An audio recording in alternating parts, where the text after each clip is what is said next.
ಸರಿ ಹೇಳಿ, ಈಗ ಮೋದಿ ಕರೆ ಕೊಟ್ಟ ನಂತರ ಚಿನ್ನ ಮತ್ತು ಬೆಳ್ಳಿ ವ್ಯಾಪಾರಗಳಲ್ಲಿ ಎಷ್ಟು ಮಟ್ಟಿಗೆ ಕಡಿಮೆ ಆಗಿದೆ, ಜೊತೆಗೆ ಹೇಗಿದೆ ಸೇಲ್ಸ್ ಎಲ್ಲ?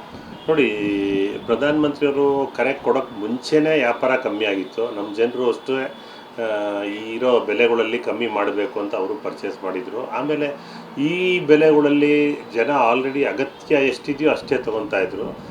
ಪ್ರಧಾನಮಂತ್ರಿಯವರು ಹೇಳಿದ್ದು ಅಷ್ಟೇ, ನಾನ್ ಎಸೆನ್ಷಿಯಲ್ ಪರ್ಚೇಸ್ ಮಾಡಬೇಡಿ ಅಂತ. ಅದು ಆ್ಯಕ್ಚುಲಾಗಿ ನಡೀತಾನೆ ಇತ್ತು. ಅವರು ಒಂದು ಮನವಿ ಕೊಟ್ಟರು, 24 ಗಂಟೆಯಲ್ಲಿ ಮತ್ತೆ ಅದನ್ನು ಸೆಂಟ್ರಲ್ ಎಕ್ಸೈಸ್ ಡ್ಯೂಟಿ ಮೂಲಕ ಎಲ್ಲ ಟ್ಯಾಕ್ಸ್ ಹಾಕಿದ್ರು. ಅದ್ರ ಜೊತೆಗೆ ಬೆಲೆ ಹತ್ತಿತು.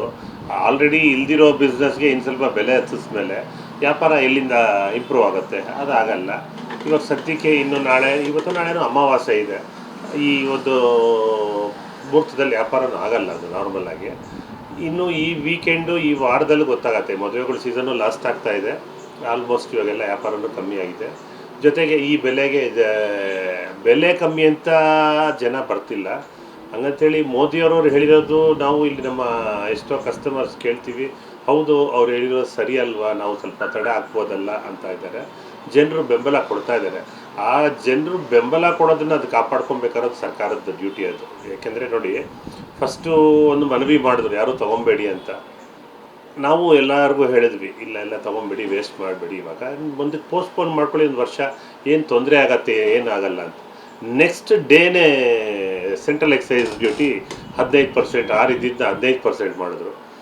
ಯಾರು ನಾವು ಸಮಾಧಾನ ಮಾಡಿದ್ದು ಅವ್ರು ನಮ್ಮನ್ನು ಬೈಯೋಂಗಾದ್ರು.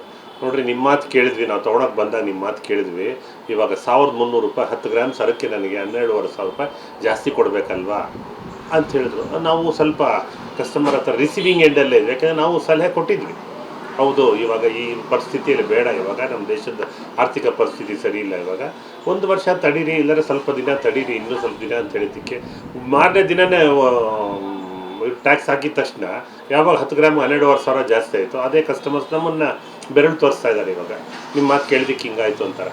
ಈ ತಪ್ಪನ್ನು ಮತ್ತೆ ಮಾಡಬೇಡಿ. ಇದು ಇವಾಗ ಹೆಂಗೋ ಹೇಳಿದ್ದಾರೆ ಟೈಟನ್ ಮಾಡಿ ಅಂತ, ಎಲ್ಲರೂ ಜನ ಟೈಟನ್ ಮಾಡ್ಕೊಂಡಿದ್ದಾರೆ.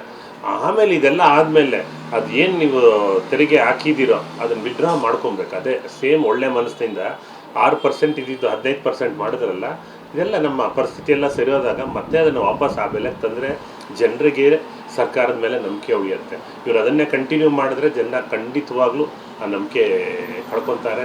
ಜನರ ಶಾಪನೂ ಬೇಡ. ಯಾಕೆಂದರೆ ಇದು ದೇಶದ ಹಿತ, ಇದು ದೇಶದ ಆರ್ಥಿಕ ಪರಿಸ್ಥಿತಿ ಹಿಂಗಿರೋದಕ್ಕೆ ಪ್ರತಿಯೊಬ್ಬರು, ನಾನಾಗಲಿ ನೀವಾಗಲಿ ಯಾರೇ ಆಗಲಿ ಎಲ್ಲರೂ ಮುಂದೆ ಬರ್ತಾ ಇದ್ದಾರೆ. ಇದನ್ನು ಹಿಂಗೆ ಕಾಪಾಡ್ಕೊಂಬರ್ಬೇಕು. ಮುಂದಕ್ಕೆ ಒಂದು ಕರೆ ಕೊಟ್ಟು ದೇಶ ಆಪತ್ತಲ್ಲಿದೆ ಅಂದರೆ ತಿರುಗಿ ಇದೇ ಗ್ರಾಹಕರಾಗಲಿ, ವ್ಯಾಪಾರಸ್ಥರಾಗಲಿ, ಸೈನಿಕರಾಗಲಿ, ಯಾರೇ ಆಗಲಿ ನಾವು ನಿಮ್ಮ ಜೊತೆ ಇರ್ತೀವಿ ಅಂತ ಒಂದು ಶಕ್ತಿ ಕೊಡೋ ಥರ ಇಟ್ಕೊಬೇಕು ಅಂತ ನಾನು ಬಯಸ್ತೀನಿ. ಎಷ್ಟು